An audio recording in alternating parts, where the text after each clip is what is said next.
Bueno, efectivamente el doctor me pidió que les diera una plática sobre asma. Y se me hizo muy interesante basarnos en las guías GINA porque sabemos que ustedes bien sabrán, y bueno, no sé si realmente lo sabrán, las guías GINA se van actualizando cada 2 años, se hacen revisiones y cada 4 años se hace una nueva actualización de las guías, dependiendo de los cambios, se fomentan estos cambios a los 2 años o a los 4 años. Y efectivamente, ahorita en abril se sometieron algunos cambios en las guías GINA muy interesantes para el manejo del paciente con asma. Así que, empezando, pues vamos a ver. Recordando nada más, es una enfermedad crónica. Sabemos que 300 millones de personas aparentemente tienen asma a nivel mundial, de acuerdo a las guías GINA. Sigue siendo una enfermedad potencialmente grave, por supuesto. ¿Por qué? Porque existe un subdiagnóstico. Y al existir un subdiagnóstico tenemos pacientes no tratados adecuadamente. ¿Por qué? Porque se piensa que tenemos otra enfermedad. ¿Qué características tiene esta enfermedad? Los síntomas respiratorios, tos, disnea, sibilancias, opresión torácica, que tienen limitación de actividades, y uno de los factores más importantes es que generan exacerbaciones. Las exacerbaciones no son más que un incremento de los síntomas de una manera fuera de lo habitual, que pueden comprometer a la vida del paciente y que necesitan un cambio en su tratamiento. Exacerbaciones y crisis es lo mismo. Ustedes ven que alguien de repente les dice, nosotros generalmente hablamos como exacerbaciones, pero en las guías se refieren como crisis. ¿Por qué? Porque a los pacientes les gusta decirles crisis, ¿no? No escuchan nunca a un paciente que diga, estoy exacerbado. ¿Qué es lo ideal del tratamiento? El objetivo del tratamiento no es solamente llegar al control de los síntomas. El objetivo del tratamiento es evitar estas exacerbaciones. ¿Por qué? ¿Qué nos generan las exacerbaciones? Las exacerbaciones nos van a producir no solamente un incremento en la sintomatología, sino que nos van a producir daño en la función pulmonar, porque la función pulmonar por cada exacerbación va a ir disminuyendo, y en algún momento esta deja de ser lo reversible que se caracteriza el asma. Entonces, ¿qué nos dicen las guías GINA? Que es una enfermedad que tiene muchas variaciones, y esto es lo que lo caracteriza para ser heterogénea. A esto se refiere con heterogeneidad, que es variable, tiene muchas variantes, y que usualmente se caracteriza por una inflamación crónica de la vía aérea, ¿ok? Generalmente. Existen 2 características importantes para el diagnóstico. Uno, que es la historia de sibilancias, los síntomas que habíamos platicado, que la característica importante que es variable tanto en tiempo como en intensidad. ¿A qué se refiere esto? Que es un paciente que hoy puede tener síntomas leves, mañana tener síntomas graves si hay contaminación. A eso se refiere con variable en tiempo, y en intensidad puede tener poquitos síntomas o muchos síntomas, ¿no? Y la otra característica es que tienen una limitación variable del flujo aéreo. Estas son las 2. Si alguien les pregunta alguna vez cuál es la característica del asma, esta: la variabilidad en tiempo y en intensidad, y la limitación variable del flujo aéreo. A eso se refieren con las 2 características importantes. ¿Cuáles son los riesgos en asma? Sabemos que existen asmas leves, moderadas, graves. Y las asmas leves, si ustedes bien recordarán, son pacientes que tienen síntomas ocasionales menos de 2 veces al mes, y son los pacientes que se han visto que a veces tienen más riesgo de exacerbaciones. ¿Por qué? Porque estos pacientes generalmente se ha visto que tienen síntomas menos de una vez a la semana en los últimos 3 meses, de acuerdo a este estudio de Dussert, donde se ve que estos pacientes son del 30 al 37% de los pacientes que tienen crisis agudas de asma, eran pacientes que tenían asma. Ocupan el 16% de los pacientes con asma fatal, es decir, que tienen riesgo de morir por asma. Son pacientes con asma leve. Y hasta el 20% de los adultos con asma leve mueren por asma. Y ya vamos a ver por qué. ¿Por qué? ¿Por qué hay exacerbaciones? ¿Por qué generalmente ocurren estas crisis? Por virus, por pólenes, ¿no? en la primavera-verano, por la contaminación. ¿Cuántos pacientes ahora que hubo contingencia no tuvieron exacerbación de síntomas? Muchísimos. Y la pobre adherencia. Y bueno, los pacientes asmáticos, estos 3 primeros, como que tienen algo de conciencia de que les afecta, pero la pobre adherencia no están para nada conscientes de que existen. Y entonces, haciendo un poquito de recapitulación, los ABA, que se refieren a los broncodilatadores de acción corta, estos son por sus siglas en inglés, de Short Antagonist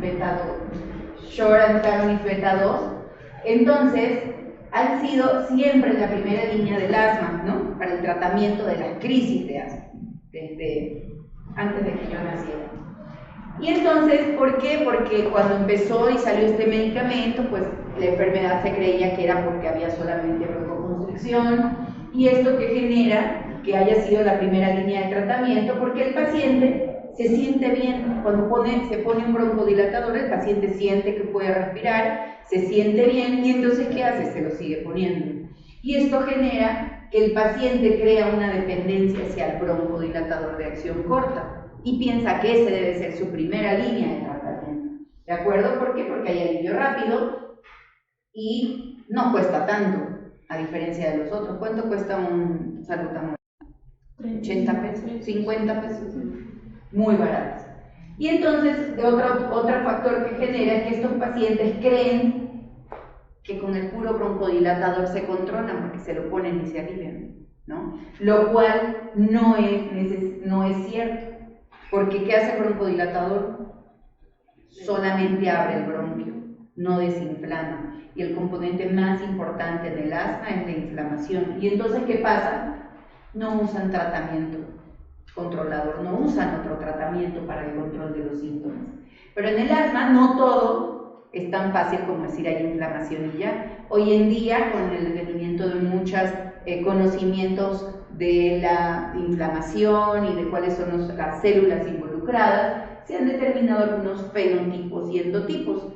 Los fenotipos son las características que adquiere una enfermedad de acuerdo al ambiente que lo rodea, mientras que el endotipo va de acuerdo a las características internas o a los mecanismos fisiopatológicos que detonan esta enfermedad.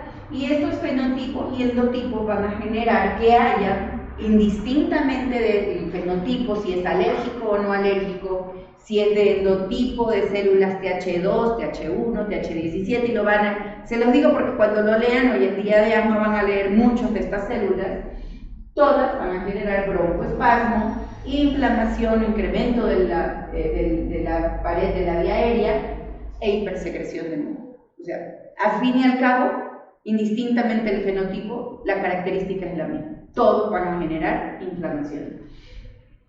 Y por lo tanto, todos van a dar los síntomas respiratorios y la limitación al flujo de aire. ¿De acuerdo? Que cuando nosotros, a diferencia de que vamos de aquí abajo para arriba, es decir, vemos un paciente que tiene síntomas respiratorios, vemos que probablemente es asma y que esta puede ser una de las características, cuando no podemos ver o vemos que no responde de una manera adecuada al tratamiento, nos vamos al fenotipo y al endotipo probablemente para desviarlo a un tratamiento más específico que el habitual. Pero lo importante es conocer el tratamiento habitual. Y entonces el diagnóstico de asma y el flujograma del diagnóstico de asma, pues no es nada difícil, ¿no? Tenemos un paciente que tiene síntomas respiratorios y a este paciente, ¿sí? Son muy típicos de asma los síntomas, sí, pues sí es sí, entonces detallamos la historia clínica, hacemos pruebas de función pulmonar, sí, entonces, pues si así fuera todo tan bonito, ¿verdad? Y entonces tenemos características de broncoespasmo que revierte como un broncodilatador, entonces el paciente tiene asma. Pero cuando se nos desvían de esas características, entonces dicen, no, pues también tiene otros síntomas que no necesariamente puede ser asma, entonces hay que buscar alguna otra sintomatología. Pero si este paciente viene con una exacerbación, ¿qué voy a hacer? Le voy a dar tratamiento y posteriormente voy a investigar si tenemos una función pulmonar alterada, como para pensar que pueda ser asma. ¿Por qué? Porque tenemos que hacer diagnósticos diferenciales.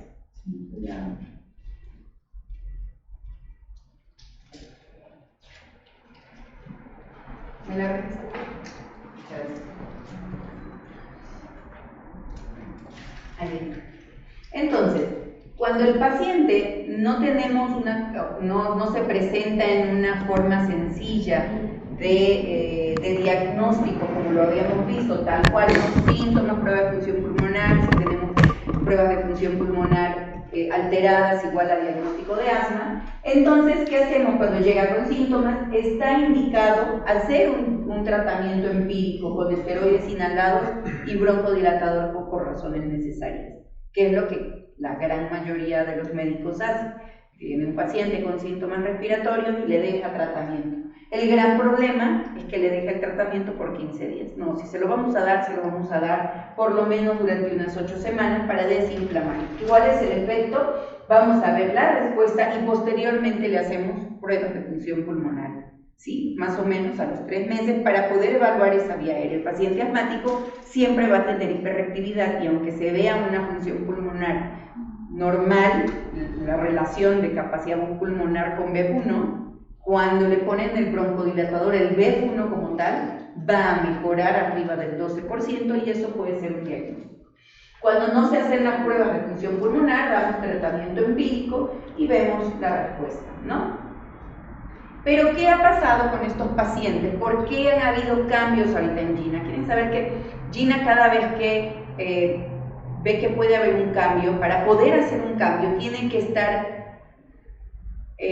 respaldado bajo muchos estudios, pero muchos, ¿ok? Muchos ensayos clínicos controlados, con placebo, con un adecuado grupo de pacientes, que pueda ser reproducible con otros estudios para poder dar una postura adecuada. Entonces, se vio que el uso, ¿en qué se enfatizó esto? Y esto ya tiene desde el como 2014 que se está tratando de ver, que el uso, los riesgos de solo tener monoterapia con un broncodilatador de acción corta está asociado a algunos efectos adversos. Y uno de ellos es que no se regula de una manera adecuada el receptor beta-2 agonista. Y esto genera que no haya una broncoprotección. O sea, el efecto broncoprotector que nos produce este broncodilatador se pierde. Hay hiperreactividad por rebote. ¿Por qué? Porque se saturan estos receptores y hay disminución de la respuesta broncodilatadora. Este es un estudio desde el año 2000 para que veamos estos dos. Hay un incremento en la respuesta alérgica, hay un incremento en la inflamación eosinofílica de la vía aérea cuando hay un sobreuso del beta-2 agonista de acción corto. Y asimismo, esto está ampliamente estudiado. Cuando abusamos del broncodilatador de acción corta, por decir, por ejemplo, si hay más de 3 cartuchos utilizados de salbutamol al año, es decir, casi 2 disparos diarios, disque para controlarse, se asocia a un riesgo elevado de ingresos a urgencias. ¿Por qué será? Porque se satura. Exactamente. Eso es un riesgo importantísimo del sobreuso del broncodilatador. Si yo lo uso siempre, recordemos que esos receptores no son finitos, no son infinitos, son finitos. Entonces, al usarlo diario, yo saturo esos receptores y cuando caigo en crisis y voy a urgencias, no responden, ¿ok? Entonces, por eso es importante, imagínense con 12 cartuchos al año, es decir, 1 por mes.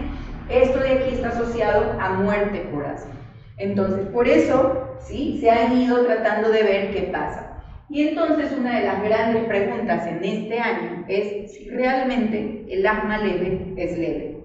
¿Por qué? Porque, ¿qué tanto es leve si yo me pongo un broncodilatador diario? Pues ya no es leve, ¿no? Ya el paso 1 y entre el paso 1 y paso 2 nos quedamos en un stand-by de, o sea, si estoy controlado y tengo síntomas leves o ya me pasé acá porque estoy tomando algo diario y estoy asintomática, pero porque estoy tomando un broncodilatador. Entonces, será por uso excesivo, porque hay disminución de receptores beta-2, porque tienen un falso control, que es lo que estamos viendo, y tendrá un efecto antiinflamatorio realmente. ¿Se necesitará un antiinflamatorio? Exactamente, sí. Entonces, en los últimos 12 años, vamos a ver, 2007, desde el 2007, Gina trató de disminuir todos esos factores que afectan en el asma leve. ¿Con qué finalidad? Disminuir exacerbaciones, tratar de evitar esas contradicciones del paciente. Y esto está interesante, y hoy no se los traje, pero hay un par de artículos muy buenos que se llaman Sigma, del doctor Paul O'Brien. Los estudios Sigma 1 y Sigma 2, con Y, ahorita van a ver en alguna de las referencias, son dos estudios pivotes para el cambio que hizo Gina ahora. En el estudio Sigma se evalúan pacientes con asma leve que están manejados con un broncodilatador de acción corta comparado con aquellos pacientes que tienen, por razones necesarias, en lugar de un broncodilatador, un esteroide inhalado con un broncodilatador. Y se ven los resultados. ¿Por qué? Porque precisamente se pierden estos objetivos del control de la enfermedad y prevenir las exacerbaciones. Entonces el paciente, ¿sí?, pues piensa que está controlado con el puro broncodilatador, ¿no?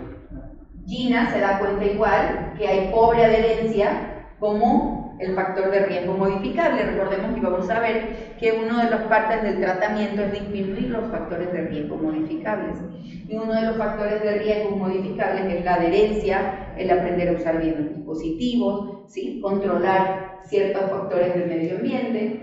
Cuando el rescatador es un SABA, el paciente se expone a riesgo por mala adherencia. ¿Por qué? Porque piensa que está controlado con un medicamento que no controla la inflamación. Repetidamente ha promovido ensayos clínicos controlados con esteroides inhalados y formoterol por razones necesarias para reducir el riesgo de asma leve. ¿Por qué esteroide inhalado con formoterol? Porque dentro de los broncodilatadores existen cuatro broncodilatadores importantes, ¿no? El salbutamol, como desde hace 100 años, donde es un broncodilatador de acción corta que inicia rápidamente su efecto broncodilatador, pero dura poco tiempo, ¿ok? Y luego vienen el advenimiento de los de larga duración, que ¿qué efecto tenían? Que duraban hasta 12 o 24 horas, ¿no? Salmeterol, formoterol y bilanterol. Entonces, ¿qué pasa con salmeterol? Salmeterol es de larga duración y tiene una duración de 12 horas, pero su inicio de acción tarda como media hora. Entonces, no nos sirve para alivio de síntomas, no nos sirve para rescate. Formoterol dura 12 horas, pero inicia a las 3 minutos como el salbutamol. Y eso hace que en la guía Gina se hayan enfocado a hacer estos ensayos clínicos controlados. Dígame. ¿Y el clenbuterol? El clenbuterol realmente es de la primera parte de acción corta y de rápida acción, ¿sí? Corta duración y rápida inicio de acción. Pero el clenbuterol también, al igual que el salbutamol, nos produce estos efectos de crear un falso control, porque el único efecto que tienen son los broncodilatación. Aquí va el mensaje: a que el paciente con asma siempre debe de estar tratado con un esteroide inhalado, y lo vamos a ver por qué. Y el otro que vimos, bueno, el formoterol, que ya vimos que actúa dentro de los primeros 3 minutos, y el bilanterol, que tiene una larga duración de acción, ¿sí?, pero no se sabe bien todavía sobre su inicio de acción y faltan estudios para poder evaluar, porque realmente es uno bastante nuevo. Entonces, Gina vio estos criterios convencionales del broncodilatador. Tenemos más de 50 años, donde el beta-2 agonista es la piedra angular del tratamiento de las crisis de asma, ¿verdad que así lo decimos? Pero entonces, en Gina 2014 no había evidencia suficiente como para que las guías dijeran fuera broncodilatadores, ¿no? Pero bueno, estos son diversos estudios que llevaron a que Gina pudiera decir, ¿saben qué? No, ya no va a haber más broncodilatadores solos. Y entonces, esto no encontraban todavía pruebas para hacer la monoterapia, y en el 2014 solamente los dejaba a pacientes en paso 1, ¿se acuerdan? Donde los pacientes que tenían menos de 2 síntomas por veces al mes, o sea, muy esporádicamente, y que no tenían factores de riesgo para exacerbaciones, a esos pacientes, que son pacientes que podríamos decir que nunca tienen síntomas y que ocasionalmente por un virus les da un poco de síntomas, eso se podía controlar con un broncodilatador. Pero en el 2018 salen estos estudios Sigma, que son importantísimos para nosotros, y nos dicen, quedaban así las gallinas, ¿se acuerdan? Anteriormente en el paso 1 dejábamos pacientes para síntomas de menos de 1 a 2 veces al mes sin factores de riesgo para exacerbaciones, donde no les dejábamos nada para control y solamente dejábamos beta-2 agonista como para tratamiento controlador, de rescate, y considerar dosis bajas de esteroides inhaladas como controlador opcional, no era como tal, ¿no? Era el puro SABA. ¿Qué nos dicen ahorita 2019? Yo estoy emocionada más que si fuera parte de la Gina, ¿verdad?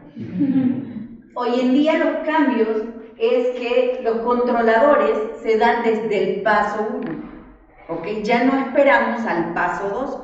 Y esto es muy bonito porque hay un artículo que les voy a ver si se lo paso al doctor Alemán para que se los dé, que se llaman las paradojas del asma. Las paradojas del asma, ¿no lo han escuchado? ¿Ninguna? ¿No?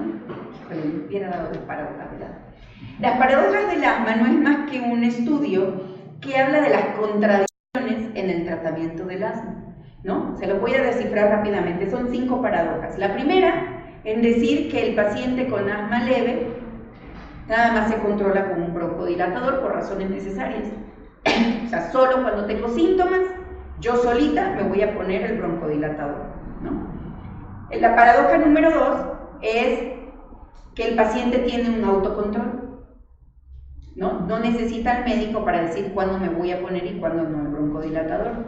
La paradoja número 3 es de que, pues si yo tenía síntomas de 2 veces al mes, pero ahora tengo 3, ya pasé a paso 2. Y entonces ya no me puedo autocontrolar y ponerme cuando yo quiera el medicamento. Y además, ahora me tengo que poner un medicamento diario que se llama un esteroide inhalado y que me lo va a mandar el doctor a dosis fijas. ¿Cómo por qué? ¿En qué momento brinqué? Y esas es las confusiones en los objetivos del tratamiento que vimos un poquito atrás. La paradoja número 4 es que el paciente no sabe bien qué es control. Para él el control es no tener síntomas o tener menos síntomas y no llegar a urgencias o estar controlado con un broncodilatador, ¿no? Y la paradoja número 5, ya se me olvidó cuál era.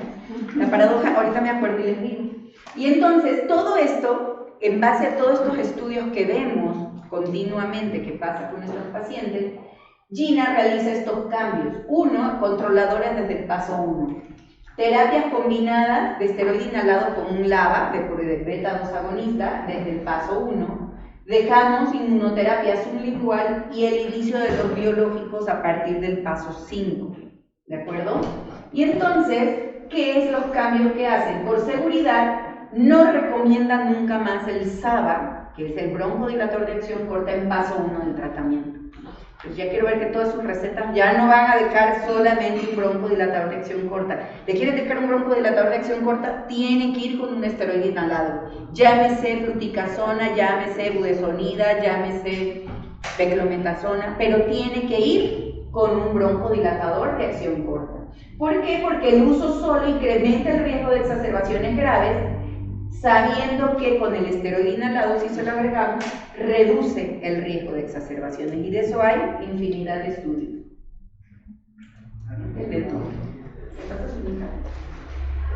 Ahora se recomienda que todos los adolescentes y adultos con asma reciban tratamiento con esteroide en caso de síntomas o dosis bajas para reducir estos riesgos. ¿Qué quiere decir? Ahorita vamos a ver la gráfica, que a partir del paso 1, no es que yo le voy a dejar el esteroide diario. Si mi paciente tiene síntomas muy leves, puedo no dejarlo con nada.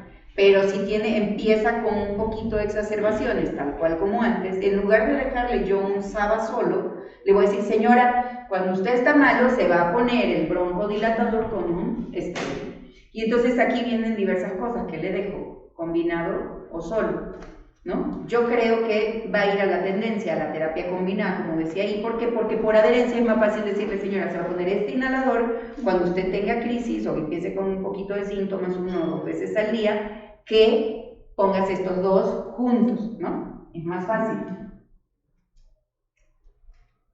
Ya no quieren. Y entonces podemos ver, ¿no? el manejo personalizado del asma, ¿ok? Esa era la otra paradoja, que el paciente, él solito, ¿sí?, personaliza su tratamiento, pero esto sí lo pueden seguir haciendo siempre y cuando nosotros le demos una hoja de automanejo, de que él pueda leer y decir, ah, bueno, si yo tengo esto, esto y esto, me voy a poner esto, y si mi función pulmonar cae, quiere decir que yo ya necesito empezármelo a poner diario y necesito ir a que me revisen, y que cada 3 o 6 meses tengo que ir con mi doctor porque me tienen que ver una función pulmonar, y si tiene exacerbaciones tengo que vigilar todo esto, ¿de acuerdo? Confirmar el diagnóstico, esto es importantísimo, ver los factores de riesgo modificables, las comorbilidades, las técnicas, los objetivos, e igualmente ver los tratamientos no farmacológicos. ¿Cuáles son los tratamientos? Entonces, podemos ver que ya aquí se considera el tratamiento de control con esteroides inhalados a dosis bajas, aquí en paso 1, ¿de acuerdo? Que aquí no estaba, aquí ya lo vamos a poner. Vamos a ver como tal. ¿Qué hacen en el paso 1? Beta 2. Esta es la nueva tabla de las guías GINA, las pueden bajar en ginasma.org y van a ver, dice GINA Pocket.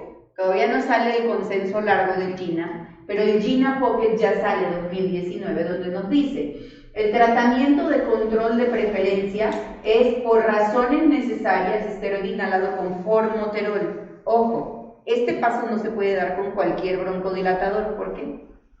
Ya se los dije hace un ratito. Porque es de acción corta. Exactamente, porque aunque es de larga duración el formoterol, como el salmeterol y el bilanterol, tiene un inicio de acción corta igual que el salbutamol. Entonces yo le puedo decir a mi paciente, usted se puede poner, hay 2 marcas, Chana o Juana, y lo va a inhalar cuando usted empiece con síntomas, ¿ok? La otra opción siguen siendo los esteroides inhalados, siempre que usted requiera un beta-2 agonista de acción corta, un SABA. ¿De acuerdo? Antes estaba al revés, aquí decía SABA y aquí decía esteroide inhalado solo. No, ahora es esteroide inhalado solo más SABA en caso necesario, o dosis baja por razones necesarias de esteroide inhalado con formoterol. El otro cambio que hubo es que a todos los pacientes se les deja de ahora en adelante, por razones necesarias, en caso de crisis, beta-2 agonista de acción prolongada, como el formoterol con esteroide inhalado, a dosis bajas. ¿Cuál es una dosis baja de esta combinación? En 12 años en adelante, 160 microgramos. Acuérdense que 200 microgramos en adultos es una dosis baja. Entonces, este es una dosis baja. O podemos utilizar un beta-2 agonista de acción corta, siempre y cuando le dejemos un esteroide inhalado, ¿no? Que es el rescate, esteroide inhalado formoterol con SABA. ¿Cuál es el otro cambio que hubo? En el paso 2, ¿sí?, se dejan esteroides inhalados a dosis baja o, por razones necesarias, dosis bajas de esteroide inhalado con formoterol, y como opcional los antileucotrienos como estaban antes, ¿no? Y si ustedes observan otra vez, dosis bajas de esteroides siempre y cuando tomen beta-2 agonista de acción corta. ¿Ok? No se pueden dejar solos los beta-2 agonistas de acción corta. Ya me acordé cuál era la quinta. El warning, que era la etiqueta de seguridad de los broncodilatadores de acción larga. Ustedes se acuerdan que hay una marca de uno de estos medicamentos que la FDA le obligó a poner en su caja que este medicamento no se podía utilizar solo porque producía riesgo de muerte por asma, ¿no?, que era con el salmeterol, y por eso se da la indicación de que los broncodilatadores de acción larga siempre deben de ser utilizados con el esteroide inhalado, y de ahí caen muchos estudios, porque se ve que estos pacientes que siempre tenían que utilizarlos juntos mejoraban más que cuando los usábamos por separado. Decían, bueno, ¿por qué el warning de seguridad de un LABA y no de uno de acción corta, como el salbutamol? Si en el LABA no abusas porque el paciente está bien, y a diferencia del corto, que sí abusan y tiene los mismos efectos colaterales y los mismos riesgos de mortalidad que un LABA. Entonces, ese warning dual que, la satanización del LABA y el SABA no producía nada, hizo ver que no, efectivamente el SABA, el abuso de SABA lleva un incremento en la mortalidad por asma. Y entonces, por esa razón es que actualmente Gina no recomienda más utilizar el beta-2 agonista de acción corta solo, sino con un esteroide inhalado. ¿Qué más nos dice Gina, en cambio? En paso 4, sí, que efectivamente seguimos con dosis medias de terapias combinadas o dosis altas de esteroide inhalado. Aquí ya nos dejan y ya se agrega inmunoterapia, ¿sí?, para ácaro, ¿sí?, inmunoterapia alérgeno específica para ácaro, y el inicio de tiotropio en pacientes mayores de 12 años de edad. Y en paso 5, además de las dosis altas y de dejar probablemente esteroides sistémicos o tiotropio, ya se dejan anticuerpos monoclonales.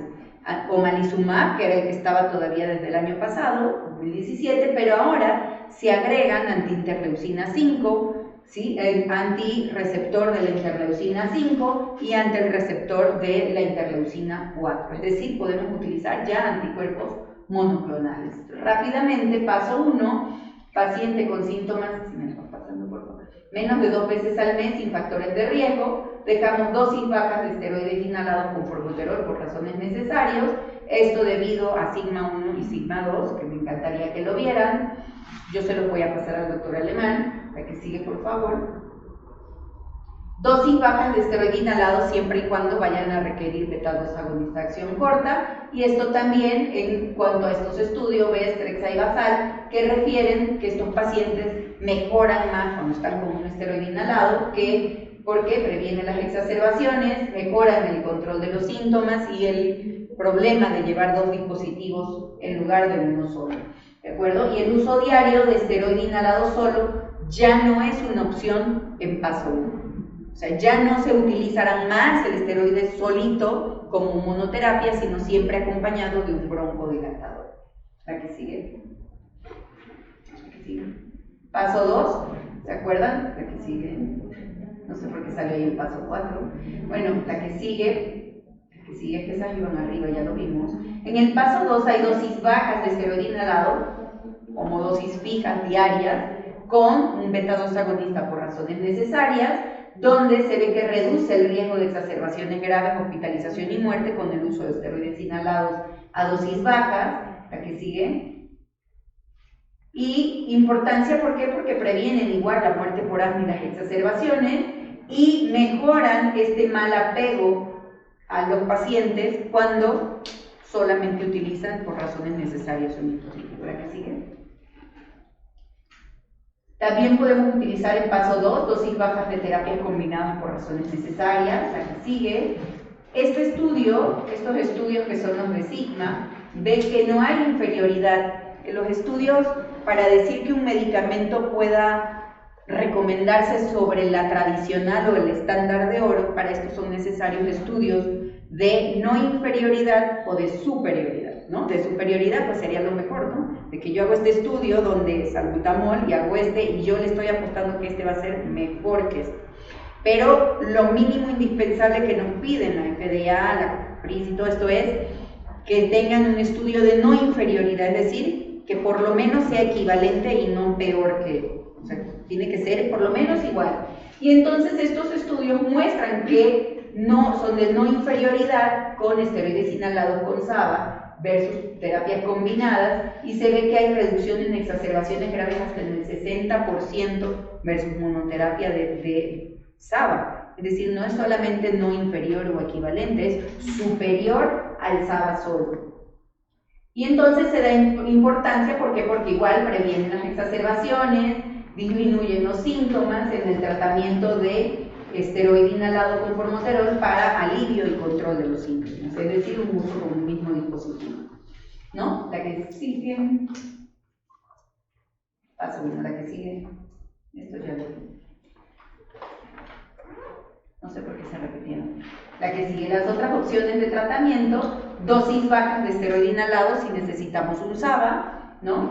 Estudios, BEST, Trexa, que lo pueden bajar, el BEST es de PAPI, que este de aquí es de beclometasona con formoterol, donde muestran no solamente, todos ya no solo se basan en budesonida formoterol, y eso también vino a ser un parteaguas, porque no es exclusiva de una sal, sino que se ve que este efecto lo genera el formoterol indistintamente del esteroide inhalado que usemos. Que bueno, el esteroide inhalado es un caso aparte porque vamos a ver que hay algunos que se pueden utilizar en unas edades que en otras. Beclo es muy buena, pero no lo podemos utilizar en menores de 18 años por los efectos que pudieran generar en el crecimiento de nuestros pacientes. Y en estos 3 estudios vieron exacerbaciones similares en relación al esteroide inhalado solo como mantenimiento. ¿A qué sigue? La que sigue, 6 a 11 años de edad. Vamos a irnos en un grupo más chiquito. La que sigue, ¿qué nos dicen las guías chinas en este grupo? Aquí también podemos utilizar en este paso 1 esteroide inhalado con SABA. Antes solamente era SABA por razones necesarias y en caso de requerir algo dejábamos esteroide inhalado solo. Hoy en día esta opción de tratamiento es esteroide inhalado, pero con un SABA a dosis bajas. La que sigue, por favor. Paso 2, esteroides inhalados a dosis bajas o dejar un antileucotrieno o dosis bajas de esteroide como un SABA. ¿La que sigue? Paso 3, igual, esteroides inhalados con broncodilatador de acción prolongada, que antes no nos lo recomendaban en este grupo etario. La que sigue. Paso 4, de 6 a 11 años, a partir del año pasado, si mal no recuerdo, se quedó autorizado el uso de tiotropio en pacientes mayores de 4 años de edad. ¿Ok? Entonces podemos, mayores de 6 años de edad. Entonces podemos utilizarlo en pacientes no controlados, donde tenemos un pequeñín, le dejamos esteroide inhalado, ¿no? Con beta-2 agonista. Pero incrementa los síntomas y no se logra controlar después de 8 semanas, 12 semanas, entonces le dejo terapia combinada a una dosis baja. No se logra controlar, le puedo subir todavía a una dosis media y si no se logra controlar, el especialista, después de realizar diversos estudios de fenotipos, pirometrías, valoramos el uso de utilizar tiotropio con la finalidad de no incrementar las dosis de los esteroides inhalados. Y en el paso 5, pues bueno, ya el uso de omalizumab está autorizado en pacientes pediátricos y de antiinterleucina 5. ¿No? ¿La que sigue? Paso 4, dosis medias de esteroides inhalados más LABA. Paso 3, vámonos de 2 para arriba, perdón. Paso 2, esteroides inhalados a dosis bajas. Y otras opciones, esteroide inhalado siempre que necesitemos un SABA. Paso 3, esteroide inhalado más LABA o esteroides inhalados a dosis medias. Y paso 4, dosis medias de esteroides inhalados más LABA, siempre y cuando lo vea un especialista. ¿Por qué? Porque todavía hay dudas en algunos estudios, aunque realmente que por experiencia sabemos que tienen una gran eficacia. Con esto les di un resumen rapidísimo de las nuevas guías chinas 2019, que los invito a que lo lean, están súper amigables. Yo creo que como para agosto probablemente va a salir ya la traducción en español, y van a llegarles en sus consultorios probablemente algunas de las recomendaciones que ya se generen a partir de guía china, porque realmente esto es muy nuevo. Esto es el 11 de abril, si mal no me equivoco, fue cuando salió esta actualización de la